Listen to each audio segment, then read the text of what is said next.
예, 본문 보실까요? 로마서 1장 28절부터입니다.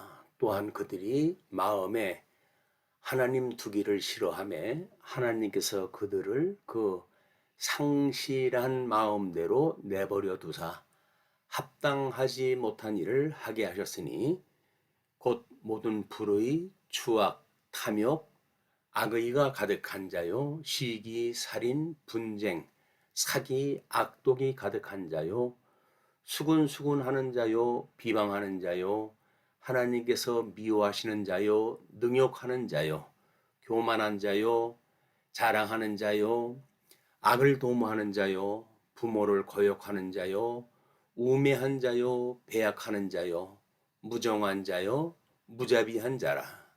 그들이 이 같은 일을 행하는 자는 사형에 해당한다고 하나님께서 정하심을 알고도 자기들만 행할 뿐 아니라 또한 그런 일을 행하는 자들을 옳다 하느니라. 예, 우리 제 7문은 그러면 인간의 타락한 본성은 어디에서 왔습니까? 라고 하는 문제입니다. 우리의 첫 조상 아담과 하와가 에덴 동산에서 불순종하여 타락함으로, 불순종해서 타락함으로가 원인이 되는 거죠. 비록되었습니다. 그 타락으로 말미암아 이게 조건이 되는 거예요. 우리의 본성이 부패되어 잉태되는 그 순간부터 우리는 죄인으로 태어나는 것입니다. 라고 하는 이야기는, 예, 죄인으로 이미 태어났기 때문에 범죄를 하게 되는 거지, 범죄를 하기 때문에 죄인이 된다고 하는 세속적 개념하고는 다른 거를 이야기를 하죠. 자, 여기서 우리들이 마음의 사전적음이 이거를 아마 계속 반복해서 우리가 기억하는 일도 중요하다고 보여집니다. 왜냐하면 우리 이제 이 사전적음의 첫 번째가 본래부터 지닌 성격이나 품성 이러지 않았습니까? 요게 타락한 본성이에요. 타락한 본성이기 때문에 그 품성은 5개의 품성으로 우리가 나누어 놨다. 그것이 영성, 지성, 심성, 감성, 덕성, 5개의 부분으로 되어져 있어서 이것이 우리들의 본성이란 말이에요. 영은 죽은 대로 태어났고 마음은 상실한 마음대로 내어버려 뒀고 부끄러운 마음대로 우리를 내어버려 둬서 우리를 하늘 그렇게 하고 우둔한 마음 가운데 우리를 갖다 두셨다라고 하는 로마서에서 우리 1장 아마 그 18절 이후서부터 소개가 되어지고 있는 모든 내용들이 이거에 대한 설명이거든요. 근데 이런 인간론적 어떤 분해가 없이, 분석이 없이 성경을 해석한다는 이야기는 매우 어렵습니다. 그리고 두 번째가 이제 다른 사람이나 사물에 대하여 감정이나 의지, 생각 따위를 느끼거나 일으키는 작용, 태도, 이것이란 말이에요. 그러니까 우리들이 뭐 어떤 걸 감정을 느낀다든지 의지를 갖게 된다든지 생각을 하게 된다든지 이런 것이 마음에서 나타나는 일인데 이걸 모르기 때문에 여기서 일부분 자유의지가 없다는 등 이렇게 이야기하는 것은 설명이 아주 부족한 설명인 거예요.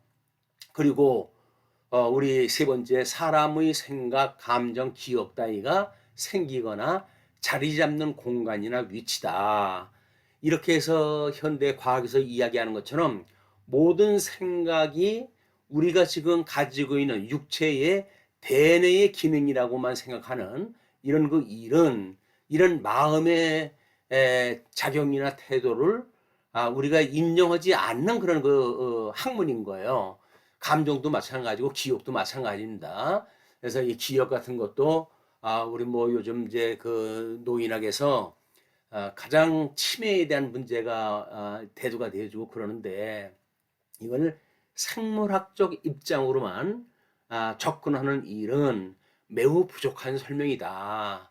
그래서 우리가 이 마음의 실태가 뭔지, 실체가 무엇인지 이건 끊임없이 점검이 필요해서 오늘도 다시 이렇게 소개를 갖다 해드렸으니까 그런 의미를 가지시고 살펴보셨으면 좋겠습니다. 일단은 우리 대부분의 표준 교리가 섭리사역으로부터 소개가 되어졌다. 이렇게 되어져 있어요. 그래서 성경신학적인 인간론도 원인으로부터 이게 되어집니다. 이 원인은 이것이 선하게 창조된 자고 또 혼과 생명으로 창조된 자인데 이것이 에덴 동산이라고 하는 곳에 갖다 둔 하나님께서 그들을 에덴을 창설하시고 그들을 불러들이셨다 이렇게 이야기를 해요. 거기 두셨다 이렇게 이야기를 하고 나중에 거기에서 그들을 내어 쫓으셨다라고 하는 것이 타락인의 상태란 말이야. 이것도 마음의 상태나 섭리사역의 의미를 우리가 간과하고 설명이 되어지게 되면 인간론 자체가 왜곡이 되어져요.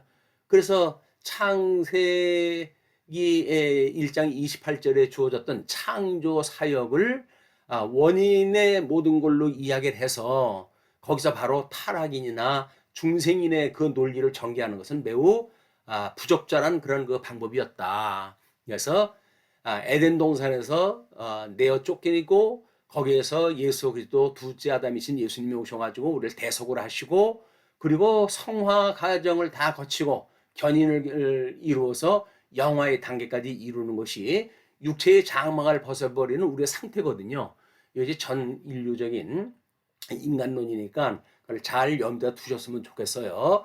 그래서 이 섭리사역은 흔히 이 언약과 성취로 되어져 있어요. 근데 섭리사역을 언약과 성취라고 하는 어떤 하나님의 절대 주권적 입장에서만 보게 되면 인간의 은혜성이라든지 또는 유기적 관계성이라든지 이런 걸 무시한 일이 되어져 가지고 우리는 언약대로 이루어지는 거야. 그러므로 우리는 아무렇게 하는 것 또는 어떤 일을 하는 것 내 의지와 상관없이 되어지는 일은 아무런 나와 상관이 없어 라고 말하는 일은 하나님과 내가 관계가 없다고 하는 얘기나 똑같습니다. 하나님께 지음을 받았는데 어떻게 아무런 관계가 없겠어요. 그래서 우리가 하나님의 절대 주권을 이야기할 적에는 끊임없이 내재적 속성인 유기성을 우리가 설명을 해야 되는 거예요.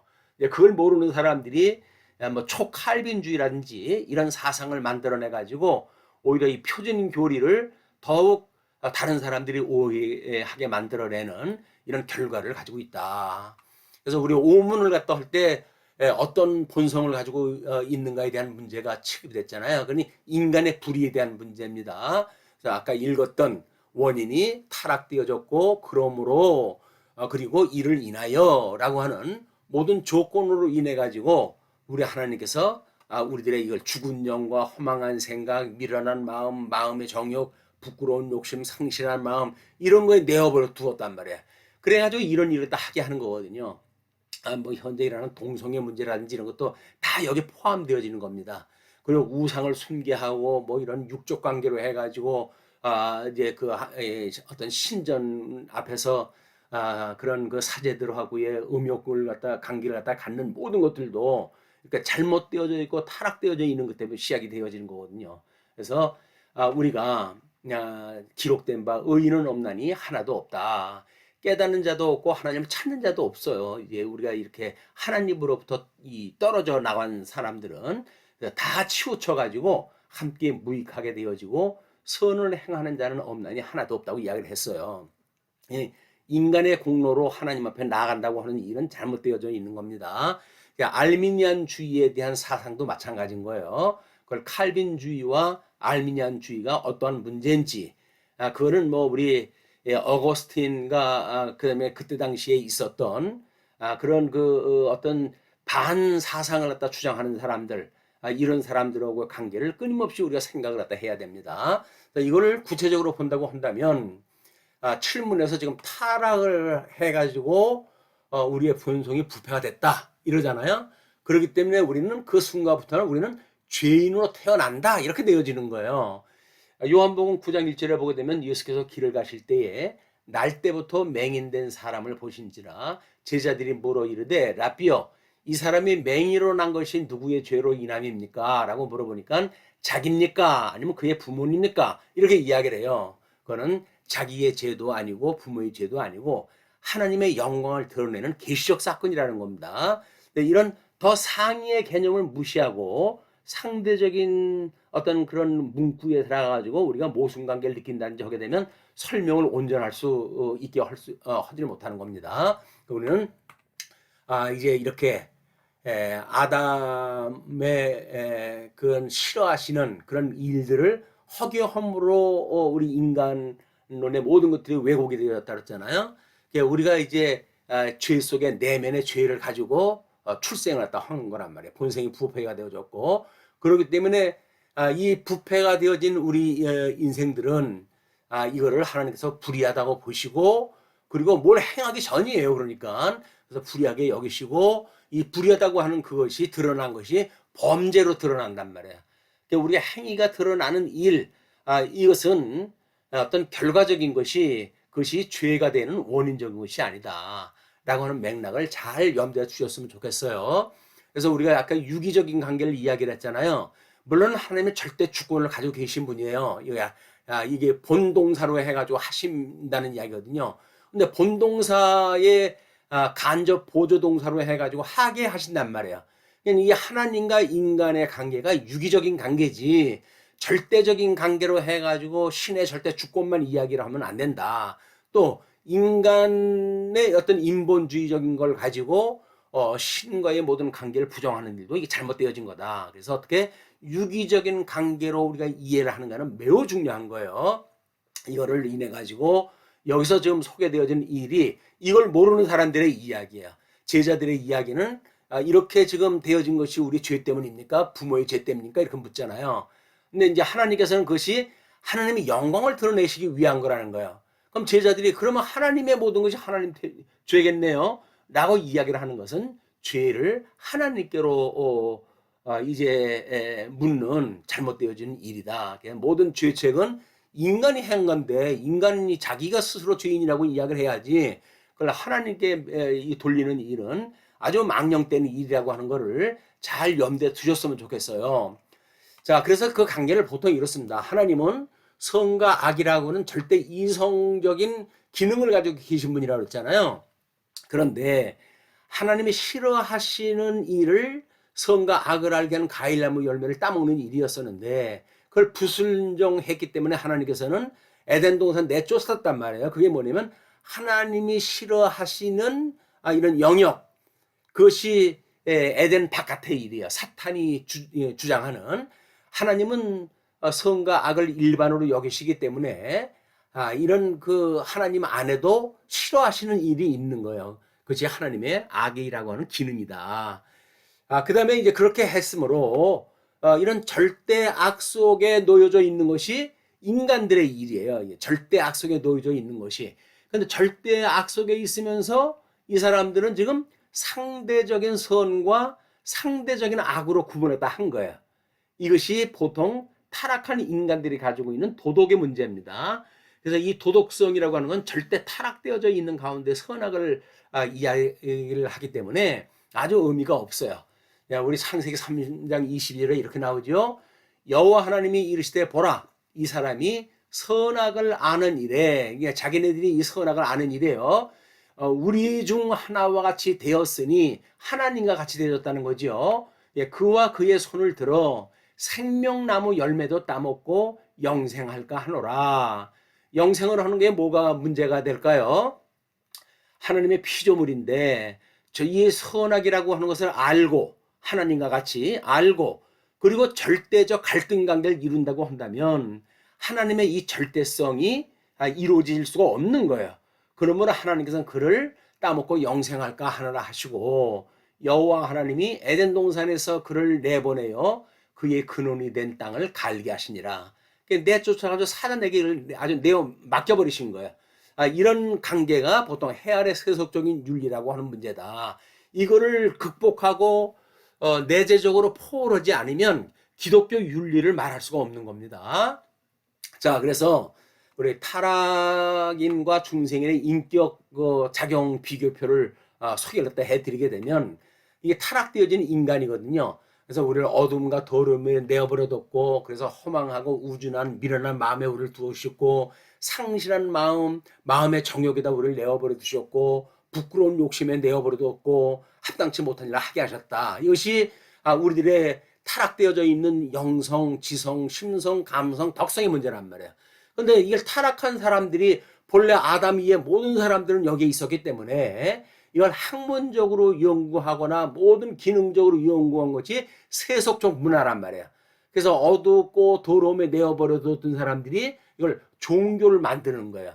그러니까 직접 신을 찾아갈 수 있는, 그래서 이거 하늘과 땅의 그 사이를 잇는 것이 인간 사제라고 하는 그게 무자입니다. 이게 무속의 무자예요. 요즘 무속이라고 하는 문제 때문에 정치권이 시끄러운데, 이런 걸 가지고 사는 사람들이 정치적인 걸 모르고 이것만 주장을 한다는 이야기는 아주 잘못되어진 거죠. 왜? 이 사람들 지엽적인 거거든요. 또 사람들은 이런 비질리, 미련한 마음을 가지고 이런 상태를 연구하고 하는 것이 철학의 부분이란 말이에요. 그냥 철학이라고 하는 것이 얼마나 허망되고 우준된 건지를 몰라요. 근데 우리는 지금 현대 모든 기독교조차도 현대 철학의 신의 노릇을 하고 있는 거 아닙니까? 그러니까는 그는 정령 기독교가 아니라는 거예요. 그리고 이제 이 상실한 마음을 가지고 어떻게 하면 우리가 화평을 이룰까, 이런 거를 심리학을 연구해 가지고 뭐 하나님하고의 관계라든지 신하고의 관계라든지 인간과 인간의 관계라든지 이런 걸 연구해내는 것이 이 심리학에 대한 부분이다.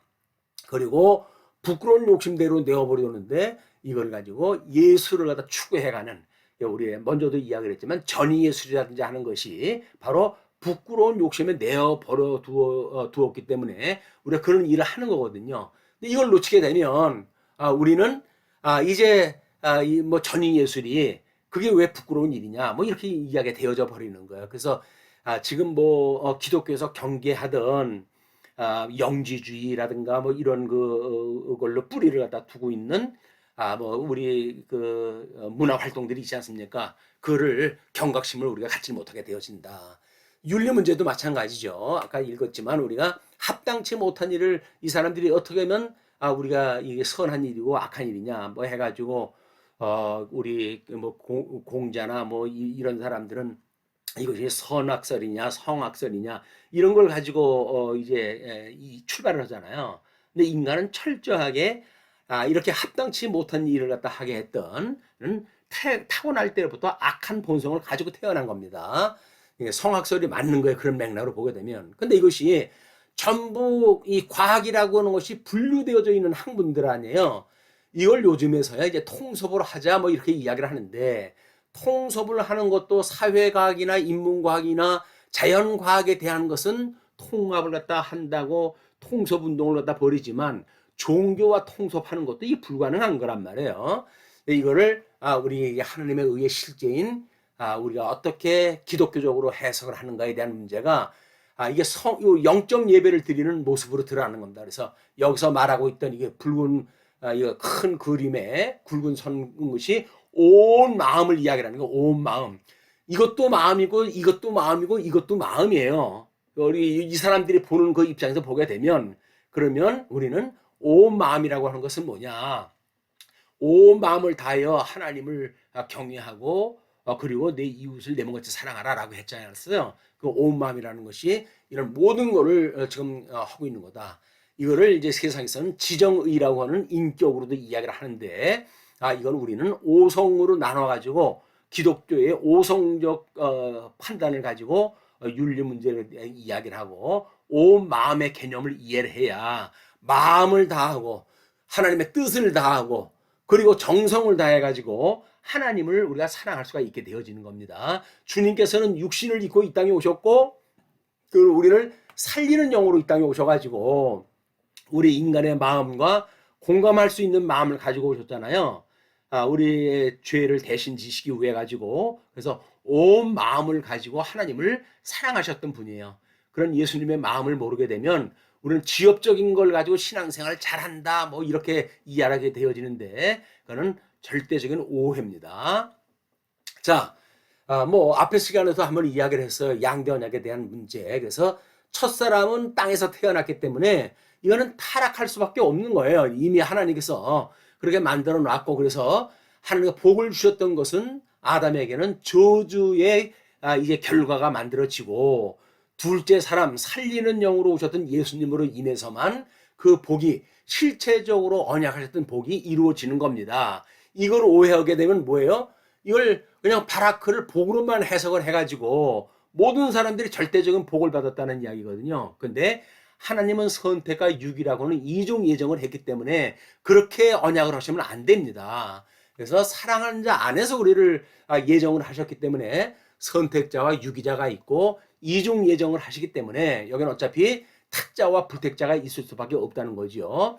그리고 땅 정복도 마찬가지예요. 이것이 예수 그때 대속으로 해가지고 사탄으로부터 자유를 갖다 입는 그렇게 해가지고 증인이 되어지는 사람들이 복음을 증거해가지고 이 사단의 통치 영역에 있던 사람들 거기에서 매여가지고 신음없는 사람들에게 우리가 복음을 전해가지고 그들을 구출해내는 거 아니에요.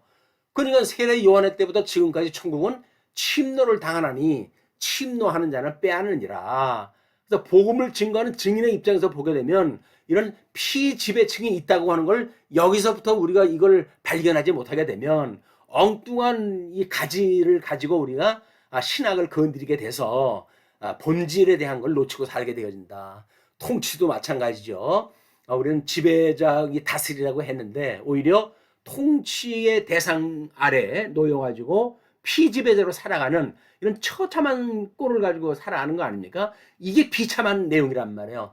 이 비참한 걸 모르고 우리가 양대 언약에 대한 걸 논하고 뭐 이 문화 명령을 논하고 하는 그것은 잘못되어져 있다. 그래서 우리는 이런 창세기 1장 28절의 그 이야기가 우리 믿음의 선배들은 그거를 문화 명령이라고 이야기를 했어요. 근데 아니다. 도덕법이라고는 하나님의 절대적 의지를 나타내십니다. 이렇게 규정한 바가 있습니다.